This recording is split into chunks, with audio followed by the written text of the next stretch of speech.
ඔබ සහ පිළිගන්නේ අපේ YouTube channel එක වෙත. සංයුක්ත ගණිත ප්‍රධාන පාඩම් ලෙස සැලකෙන ත්‍රිකෝණමිතිය ආරම්භය අද අපි ගන්නවා. අද අපි කතා කරන්නේ ත්‍රිකෝණ ත්‍රිකෝණය සඳහා මූලික ත්‍රිකෝණමිතික අර්ථ දැක්වීම. මෙදින ත්‍රිකෝණය අංශ කණු ඉදිරියේ තියෙන කර්ණය. එක් කෝණ θ ලෙස ගත්තොත් θ ඉදිරියේ තියෙන පාදයේ සම්මුඛ පාදය ලෙසත් θ බද්ධ පවතින පාදයේ බද්ධ පාදය ලෙසත් හඳුන්වනවා. මේ සයින් අනුපාත ගැනීමේදී සම්මුඛ පාද බෙදීම කාරණය අපිට ගැනීම සිදුවේ.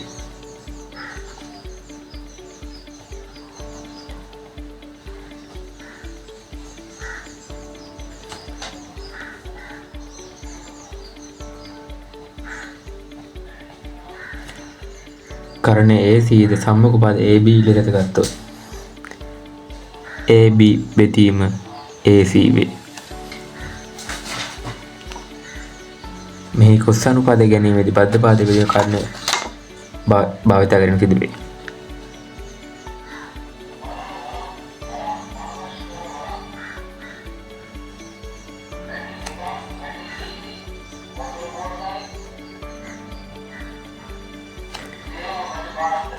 බද්ධ පාදයේ BC ද කර්ණය AC ලෙස ගත්තොත්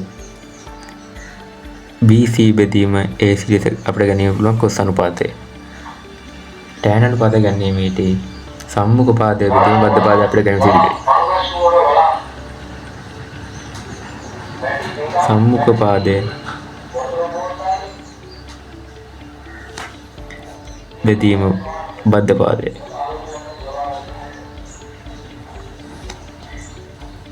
සම්මුඛ පාදයේ AB ද බද්ධ පාදයේ BC ද ලෙස ගනිමු. AB බෙදීම BC.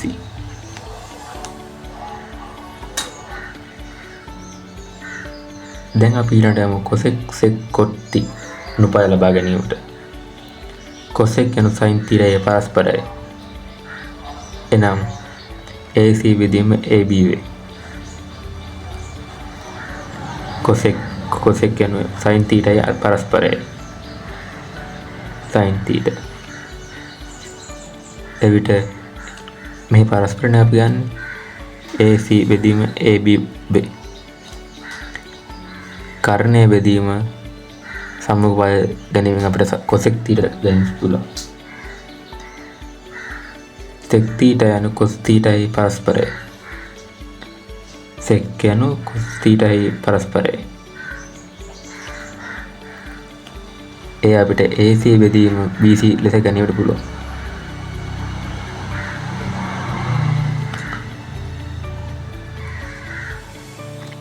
එන කර්ණය බෙදීම බද්ධ පාදය.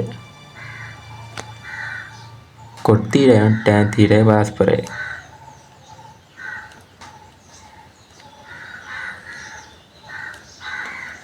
එවිට cot θ සමාන වන BC බෙදීම AB.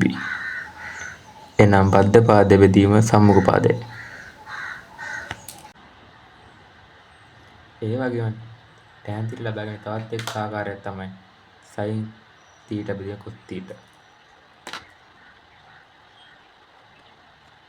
tan θ සමාන sin θ බෙදීම cos θ. sin θ යනු AB බෙදීම AC. cos θ යනු BC බෙදීම AC වේ.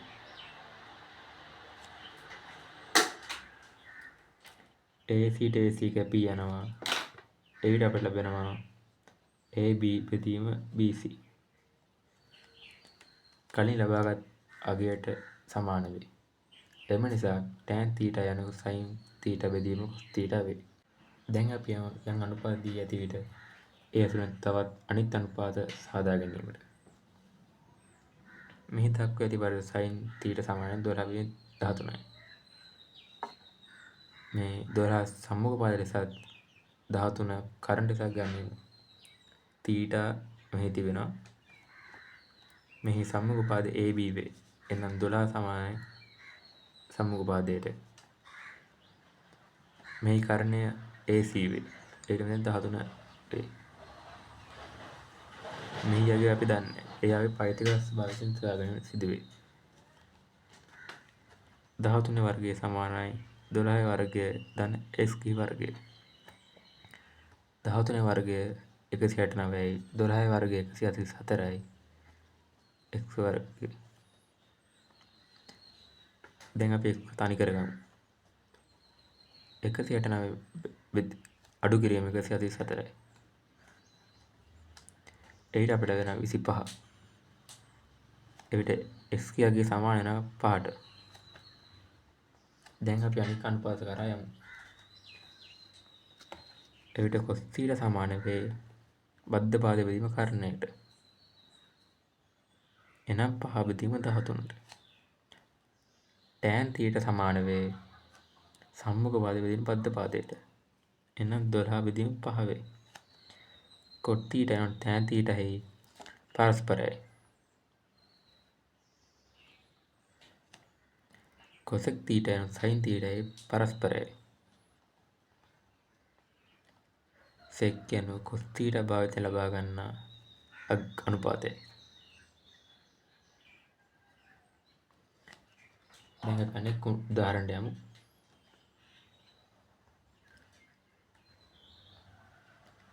cos alpha සමාන cos අනුපාතය ලබා ගැනීමට නම් බද්ධ පද බෙදීම කර්ණය බාධා සිදුවේ. එනම් මේ බද්ධ පද මේ කර්ණය වේ.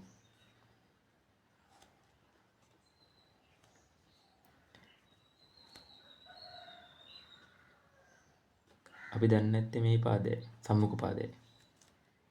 17 වර්ගය සමානයි 15 වර්ගය ධන y වර්ගය. අපි y තනි කරගත්තොත් 14 වර්ගය ඉන්න 15 වර්ගය වර්ගමූලයේ ගැනීම සිදුවේ. අන්තිම උත්තරය අපිට ලැබෙනවා 8යි. sin θ යනු සම්මුඛ පාද බෙදීම කර්ණයයි.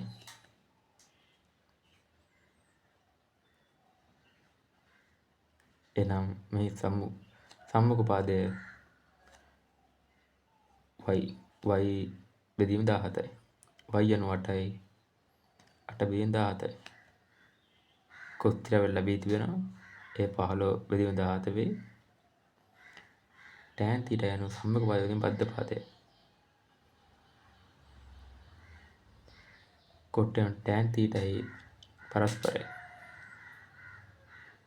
15 බෙදීම 8යි. cosec θ යනු sin θ හි පරස්පරයි. එනම් 17 බෙදීම 8යි. sec θ යනු cos θ හි පරස්පරයි.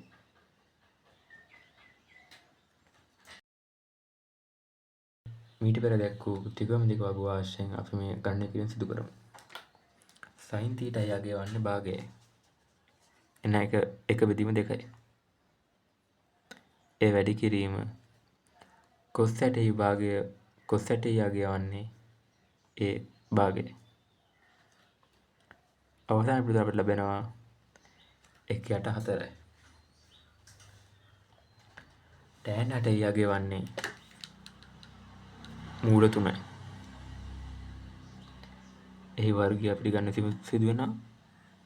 tan θ යගේ වන්නේ 1යට මූල 3යි.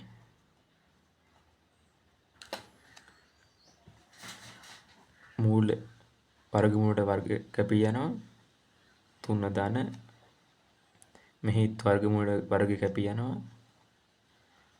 පොදු හරය දැන් අපි ගමු. අවසාන පිළිතුර අපිට ලැබෙනවා 10 බෙදීම 3යි. cos 60 යගේ වන්නේ භාගයයි. වැඩි කිරීම cos θ යගේ වන්නේ මූල 3 බෙදීම 2යි. ඍණ sin 60 යගේ වන්නේ මූල 3 බෙදීම 2යි. වැඩි කිරීම sin θ යගේ වන්නේ භාගයයි. මේ අවිසුලු කිරීමේ මූල 3 යට 4ක් ලැබෙනවා. ඍණ මූල 3 යට 4යි. මේ කැපී ගොස් අවසාන පිළිතුර බිඳුව ලෙස ලැබෙනවා. tan 60 4 වර්ගය අපි දැන් ගනිමු. tan 60 යනු මූල 3. එයි 4 වර්ගය ගැනීම සිදුවේ.